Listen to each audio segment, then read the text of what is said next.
بسم اللہ الرحمن الرحیم۔ حضرت حفصہ رضی اللہ تعالیٰ کے والد گرامی حضرت عمر فاروق رضی اللہ تعالیٰ چھٹے سال نبوت میں نور اسلام سے بہرہ ہوئے۔ اسی دوران ان کے تمام اہل خانہ بھی اسی دولت سے سرفراز ہوئے۔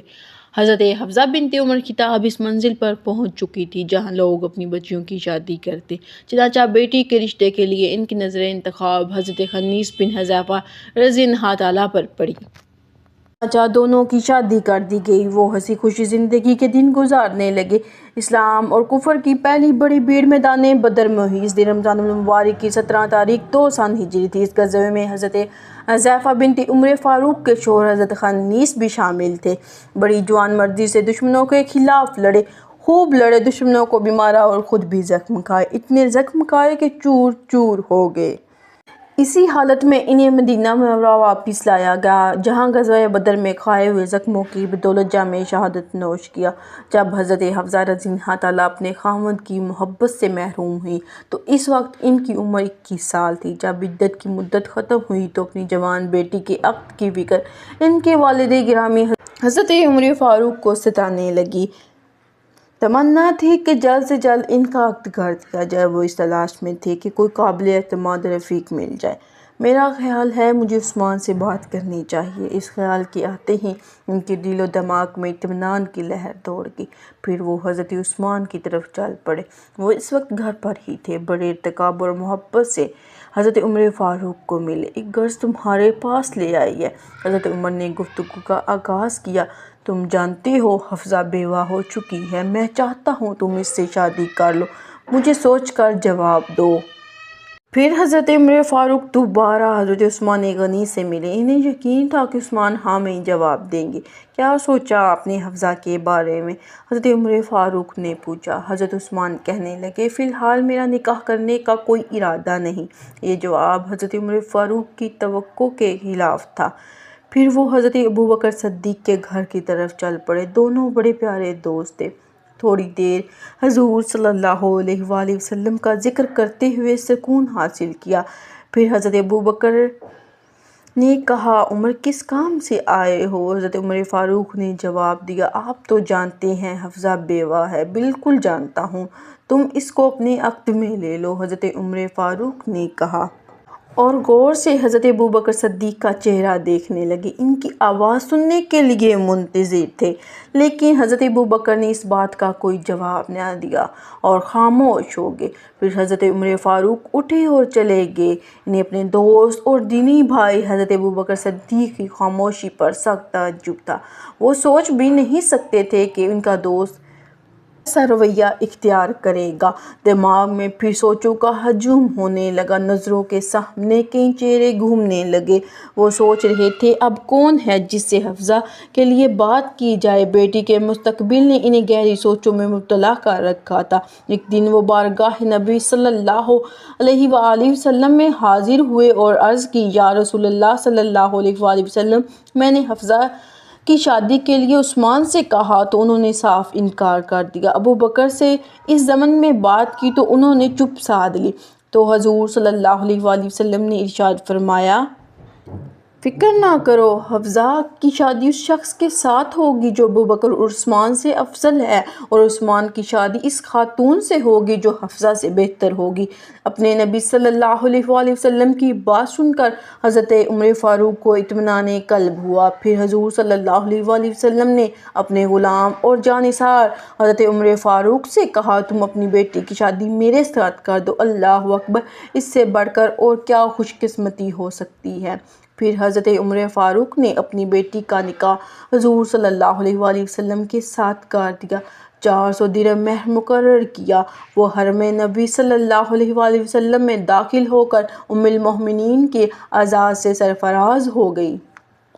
یہ شادی شعبان 4 ہجری میں ہوئی۔ اس نے حضرت عمر فاروق کو حضور صلی اللہ علیہ وآلہ وسلم کے اور قریب کر دیا۔ ان کا قبیلہ عدی جس کے پاس سفارت کی ذمہ داریاں تھیں، جب حضرت حفصہ رضی اللہ تعالیٰ حضور صلی اللہ علیہ وآلہ وسلم کی زوجیت سے سرفراز ہوئی تو 2 ازواج مطہرات پہلے سے موجود تھیں، حضرت اسودہ بنت زمعہ اور حضرت عائشہ صدیقہ۔ مسجد نبوی کے ساتھ حضرت حارث بن نعمان کے مکانات تھے۔ جب رسالت مآب صلی اللہ اللہ علیہ وآلہ وسلم کسی خاتون کو شرف زوجیت سے نواز دے تو وہ ایک مکان خالی کر دیتے۔ اسی طرح حضرت حفصہ کے بعد دیگر تمام مکانات اپنے محبوب صلی اللہ علیہ وآلہ وسلم کی نذر کر دیے گئے۔ ان میں سے 4 مکان کچی اینٹوں کے بنے ہوئے تھے اور 5 مکان گارے اور کھجور کی شاخوں کے تھے۔ شادی کے بعد حضرت حفصہ رضی اللہ تعالیٰ کو جس مکان میں رکھا گیا وہ مشرق کی سمت میں تھا۔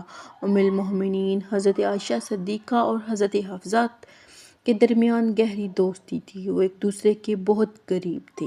حفصہ کے مزاج میں قدر تیزی تھی، لہٰذا بعض اوقات گھریلو ماحول میں معمولی سی تلخی پیدا ہو جاتی، مگر اس مبارک گھر میں جلد ہی یہ صورتحال محبت، شفقت اور نرمی میں بدل جاتی۔ حضرت عمر فاروق رضی اللہ تعالیٰ فرماتے ہیں، اللہ کی قسم ہم عہدہ جاہلیت میں عورتوں کو خاطر میں نہ لاتے تھے، دبا کر رکھتے تھے۔ لیکن جب ہم مدینہ منورہ آئے تو ہمیں یہاں ایسے لوگ ملے جن پر ان کی بیویاں حاوی تھیں اور یہی سبق ہماری عورتیں ان سے سیکھنے لگیں۔ ایک دفعہ حضرت عمر خطاب رضی اللہ تعالیٰ کسی کام سے متعلق مشورہ کر رہے تھے تو ان کی بیوی نے کہا، ایسے کر لو، ایسے کر لو۔ حضرت عمر نے جواب دیا، تمہیں اس بات سے کیا واسطہ؟ بیوی نے کہا، تعجب ہے، آپ اپنے کام میں کسی کی مداخلت گوارا نہیں کرتے، حالانکہ آپ کی بیٹی رسول صلی اللہ علیہ وآلہ وسلم سے تکرار کرتی ہے، جو آپ صلی اللہ علیہ وآلہ وسلم کی رنجیدگی کا باعث بنتی ہے۔ یہ سن کر حضرت عمر فاروق نے اپنی چادر سنبھالی اور سیدھا بیٹی حفصہ کے گھر چلے گئے۔ وہ مجھے دیکھ کر خوش ہوئی اور حضرت عمر نے پوچھا، بیٹی کیا تم حضور صلی اللہ علیہ وآلہ وسلم سے تکرار کرتی ہو، ان کو جواب دیتی ہو جو ان پر کرا گزرتا ہے؟ بیٹی نے ہاں میں جواب دیا۔ حضرت عمر نے کہا، تم اللہ اور اس کے رسول صلی اللہ علیہ وآلہ وسلم کے غضب سے نہیں ڈرتی؟ حضرت عمر نے کہا، رسول صلی اللہ علیہ وآلہ وسلم سے کبھی ایسی کوئی بات نہ کرنا جو ان کی طبیعت پر کرا گزرے، نہ ان سے کسی چیز کا مطالبہ کرنا اور نہ ہی حضرت عائشہ صدیقہ رضی اللہ تعالیٰ سے ریس کرنا جو رسول صلی اللہ علیہ وآلہ وسلم کی محبت پر ناز کرتی ہیں۔ حضرت عبداللہ بن عباس حضرت عمر فاروق رضی اللہ تعالیٰ سے روایت کرتے ہیں، رسول صلی اللہ علیہ وآلہ وسلم نے حضرت حفصہ رضی اللہ تعالیٰ کو طلاق دی اور پھر رجوع فرما لیا۔ حضرت انس بن مالک سے بھی روایت ہے، جب رسول صلی اللہ علیہ وآلہ وسلم نے جب حضرت حفصہ رضی اللہ تعالیٰ کو طلاق دی تو آپ صلی اللہ علیہ وآلہ وسلم کو رجوع کا حکم ملا، آپ نے رجوع فرما لیا۔ صحابہ کرام سے روایت ہے کہ جب حضور صلی اللہ علیہ وآلہ وسلم نے ایک دفعہ حضرت حفصہ رضی اللہ تعالیٰ کو طلاق دینے کا ارادہ کیا، اتفاق سے اس موقع پر حضرت حفصہ کے ماموں ان کے گھر آئے تو وہ بے اختیار رو پڑی اور کہنے لگی، خدا کی قسم یہ مت سمجھنا کسی اکتاہٹ یا بیزاری کی وجہ سے حضور صلی اللہ علیہ وآلہ وسلم نے مجھے طلاق دی ہے۔ حضرت حفصہ رضی اللہ تعالیٰ اس وقت بھی اپنا دفاع کرتی ہوئی اپنے جذبہ ہدایت کا اظہار کر رہی تھی۔ حضور صلی اللہ علیہ وآلہ وسلم گھر تشریف لائے تو حضرت حفصہ رضی اللہ تعالیٰ اپنی چادر سنبھالنے لگی۔ رسول صلی اللہ علیہ وآلہ وسلم نے فرمایا، اے حفصہ، جبرائیل میرے پاس آئے اور مجھ سے کہا حفصہ سے رجوع کر لو، وہ روزے رکھنے والی ہے، وہ بہت عبادت گزار ہے، یہ جنت میں بھی آپ کے ساتھ ہوگی۔ بلا شبہ یہ اللہ تعالیٰ کی طرف سے حضرت حفصہ رضی اللہ تعالیٰ کے حق میں ایک عظیم الشان گواہی تھی جس سے آپ کے روحانی مقام کا بھی اندازہ ہوتا ہے۔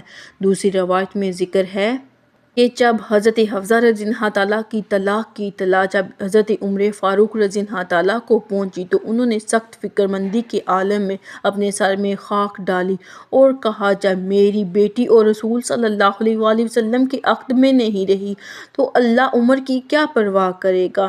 حضرت عمر کا رد عمل ان کی کمال عاجزی، انکساری اور محبت رسول صلی اللہ علیہ وآلہ وسلم کو ظاہر کرتا ہے۔ جب حضرت عمر رضی اللہ تعالیٰ بہت فکر مند ہوئے یہ رشتہ نہ رہا تو خدا معلوم کیا بنے گا، اللہ پاک نے ان کی التجا سنی، چنانچہ دوسری روایت کے مطابق حضور صلی اللہ علیہ وآلہ وسلم نے فرمایا، اللہ تعالیٰ نے مجھے حفصہ سے رجوع کا حکم دیا، اس کا ایک سبب حضرت عمر پر اللہ کی رحمت اور شفقت کا اظہار تھا۔ چنانچہ رسول صلی اللہ علیہ وآلہ وسلم نے طلاق سے رجوع کر لیا۔ یہ واقعہ طلاق کے بارے میں صحاح ستہ کی کتب ابو داؤد، نسائی، ابن ماجہ اور دیگر کتب طبرانی، ابن سعد وغیرہ میں موجود ہے۔ عہدۂ عثمانی میں جب اجمیوں کی کثیر تعداد اسلام میں داخل ہوئی، قرآن کریم کی کتابت، املاء، تلفظ اور تلاوت میں اختلافات کی صورتیں پیدا ہوئیں۔ خلیفہ سوم حضرت عثمان غنی رضی اللہ تعالیٰ نے ام المومنین حضرت حفصہ بنت عمر فاروق کے پاس جو نسخہ قرآن تھا، اس کی نقول اکٹھی کرکے اپنے مہر کے ساتھ اپنی مملکت کے مختلف شہروں میں بھجوا دی، تاکہ ہر جگہ ایک طرح کی کتابت اور اختلافات کی کوئی گنجائش نہ رہے۔ لہٰذا قرآن کی ترتیب، تدوین اور اس کی حفاظت کا سہرا بھی ام المومنین حضرت حفصہ رضی اللہ تعالیٰ کے سر پر ہے۔ 41 ہجری میں 59 برس کی عمر میں ام المومنین حضرت حفصہ رضی اللہ تعالیٰ اس دنیا فانی سے رخصت ہوئیں۔